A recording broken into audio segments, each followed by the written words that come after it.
साहित्य के शिखर राष्ट्रकवि रामधारी सिंह दिनकर के कालजयी महाकाव्य उर्वशी, इसको ज्ञानपीठ पुरस्कार से भी सम्मानित किया गया था।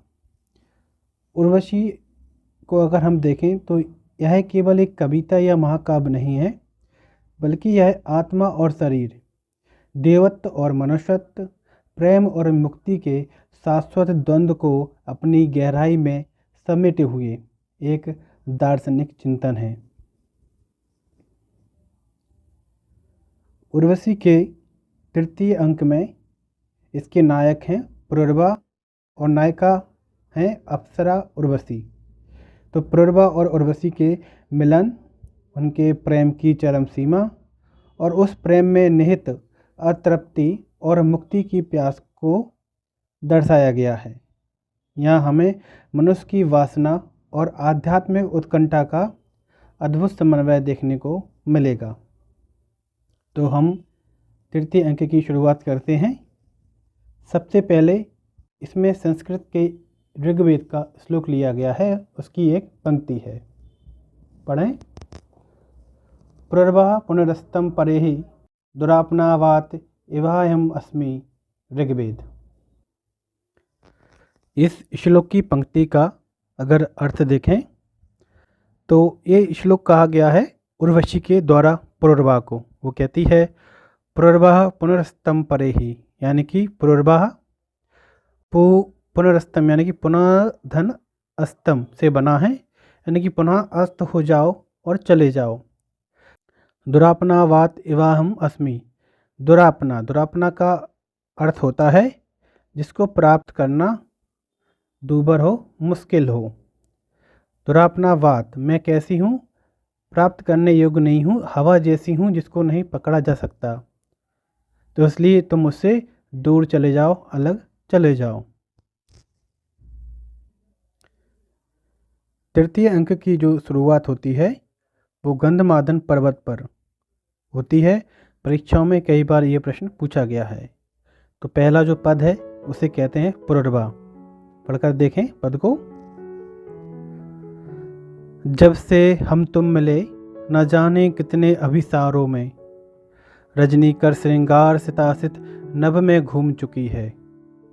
जाने कितनी बार चंद्रमा को बारी बारी से अमा चुरा ले गई और फिर ज्योत्सना ले आई है। जब से हम तुम मिले रूप के अगम फुल कानन में, अनिमिष मेरी दृष्टि किसी विस्मय में डूब गई है। अर्थ नहीं सूझता मुझे अपनी ही विकल गिरा का, शब्दों से बनाती हैं जो मूर्तियाँ तुम्हारे दरख्त से, उठने वाले क्षीर ज्वार में गलकर खो जाती हैं। कड़ा सिरता रहता मैं आनंद विकल उस तरुसा, जिसकी डालों पर प्रसन्न गिलहरियाँ किलक रही हों, या पत्तों में छिपी हुई कोयल कूजन करती हो। पद की व्याख्या देखें। पहली पंक्ति को, जब से हम तुम मिले न जाने कितने अभिसारों में, रजनी कर श्रृंगार सितासित नभ में घूम चुकी है। पुरूरवा कहते हैं, यहाँ पर पहले हम शब्दार्थ देखें। अभिसार, अभिसार का अर्थ होता है कि वैसे देखा जाए तो प्रिय से मिलने का गुप्त स्थान या जगह, उसको हम अभिसार कह सकते हैं, ये उसका अर्थ होता है। सितासित, सितासित का अर्थ है श्वेत और श्याम। श्वेत यानी कि सफ़ेद और श्याम यानी कि काला। श्वेत और काला यहाँ पर सितासित का अर्थ है। नभ में घूम चुकी है, नभ यानी कि आकाश। तो वो पुरूरवा क्या कह रहे हैं कि जब से हम तुम मिले न जाने कितने अभिसारों में, मतलब हम और तुम न जाने कितने समय बाद मिले हैं। रजनी कर श्रृंगार सितासित नभ में घूम चुकी है, जाने कितनी ही रजनी यानी कि रातें श्रृंगार करके, कैसा श्रृंगार करके, कभी श्वेत श्रृंगार कभी श्याम श्रृंगार, यानी कि श्वेत से मतलब हुआ पूर्णिमा और श्याम का मतलब हुआ अमावस्या। यानी कि जो रात्रि है ना, न जाने उसने कितनी पूर्णिमा को कितनी अमावस्या को श्रृंगार में के रूप में धारण किया है। मतलब कितनी पूर्णिमा और अमावस्या इंतजार में निकल गई हैं, नभ में घूम चुकी हैं, यानी कि कितनी रात्रियां नभ से निकल चुकी हैं।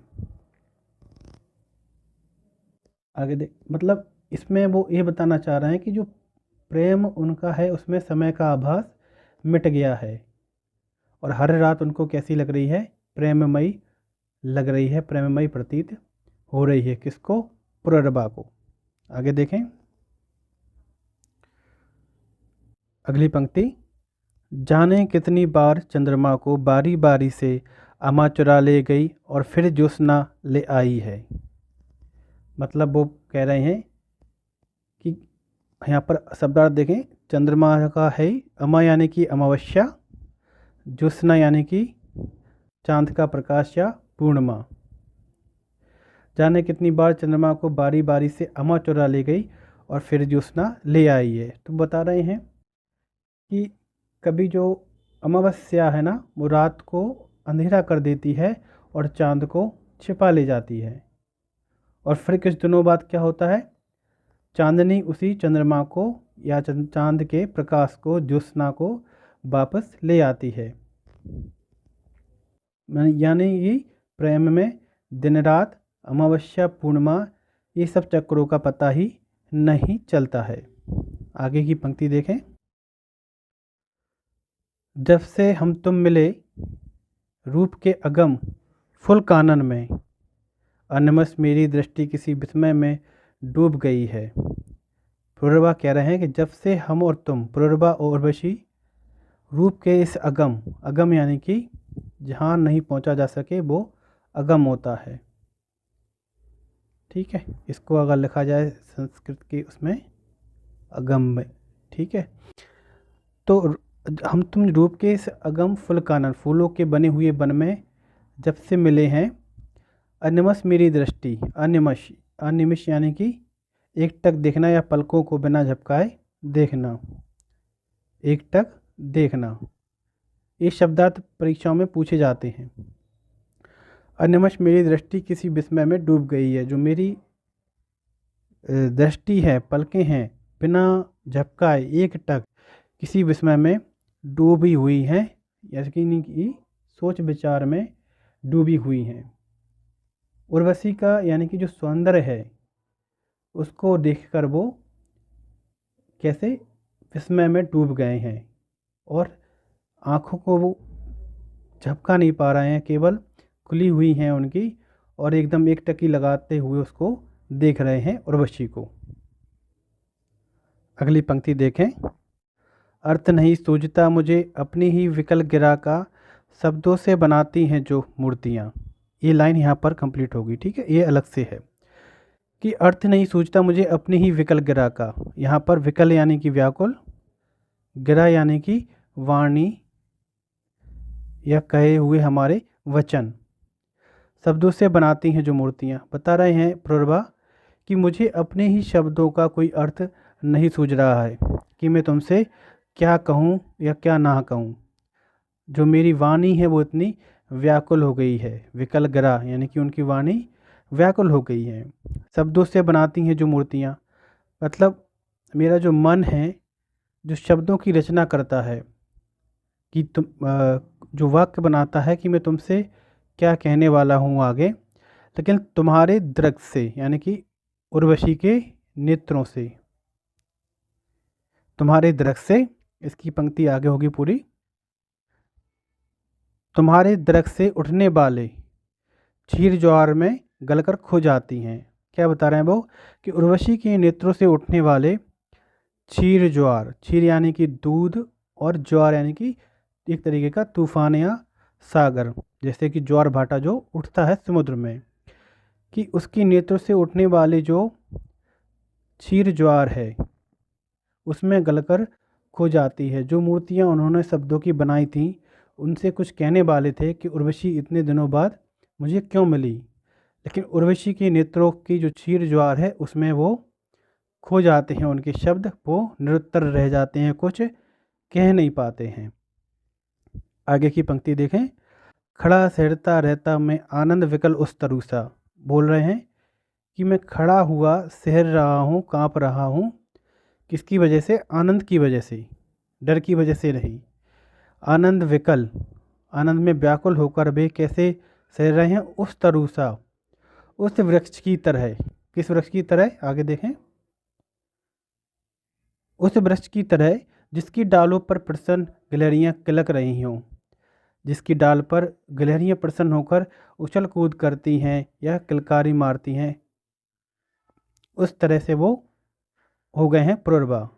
या पत्तों में छिपी हुई कोयल कूजन करती हो, या फिर पत्तों में पीछे छुपी हुई कोयल कूजन करती हो, इस प्रकार से उनका मन प्रसन्न हो रहा है उर्वशी को देखकर, पुररबा का। तो ये कथन पहले वाले पद में पुररबा ने उर्वशी कहा। परीक्षा में क्या पूछा जा सकता है कि तृतीय अंक की शुरुआत कहाँ से होती है? तो गंधमादन पर्वत पर। ठीक है, गंधमादन पर्वत पर। और संस्कृत का जो श्लोक है वो कहाँ से लिया गया? पहला ऋग्वेद से लिया गया है। और पहला कथन संस्कृत वाला किसका है? वो उर्वशी का है।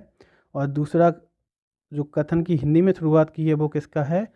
पुररबा का है।